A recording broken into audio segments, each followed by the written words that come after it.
Italy BNP তরুণ শাখার আয়োজনে BNP chairperson Begum Khaleda জিয়ার রুহের মাগফিরাত কামনায় তরিনোর 3টি মসজিদে বিশেষ দোয়া ও মোনাজাত অনুষ্ঠিত হয়েছে। বিস্তারিত শিকদার বিপ্লবের তথ্য ও ভিডিও চিত্রে।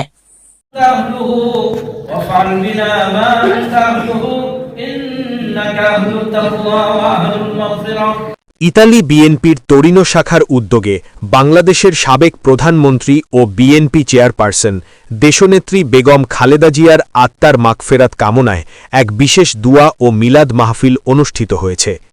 তরিনোতে বসবাসরত প্রবাসী বাংলাদেশিদের প্রধান 3টি মসজিদ, মসজিদে দারুস-সালাম, মসজিদে শাহজালাল এবং মসজিদে বাইতুল মোকাররমে পৃথকভাবে এই দুয়ার আয়োজন করা হয়। মরহুমা বেগম খালেদা জিয়ার চিরশান্তি ও জান্নাতুল ফেরদাউস কামনায় আয়োজিত এই দুয়া মাহফিলে স্থানীয় বিএনপি নেতাকর্মী ও সর্বস্তরের প্রবাসী বাংলাদেশিরা অংশগ্রহণ করেন।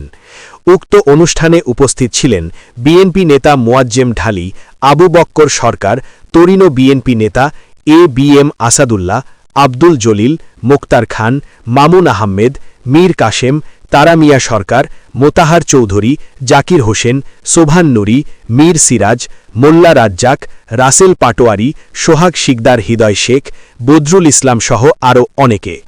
মোনাজাতে বক্তারা বেগম খালেদা জিয়ার বর্ণাঢ্য রাজনৈতিক জীবন ও দেশের প্রতি তার অবদানের কথা শ্রদ্ধাভরে স্মরণ করেন এবং মহান আল্লাহর দরবারে তার আত্মার শান্তি প্রার্থনা করেন। তাদের মালের মধ্যে বরকত দিয়া দাও, বালা মুসিবত থেকে তুমি হেফাজত করে নাও। আয় আল্লাহ, তোমার কাছে হাত বাড়াইছি, যত ভালো দোয়া করছে রাসূল সাল্লাল্লাহু আলাইহি ওয়াসাল্লাম আমাদেরকে দান করো এবং এই আয়োজনকারীদেরকেও তুমি দান করো। সুবহান রাব্বিকা রাব্বিল ইজ্জাতি আম্মা ইয়াসিফুন ওয়া সালামুন আলাল মুরসালিন ওয়ালহামদুলিল্লাহি রাব্বিল আলামিন।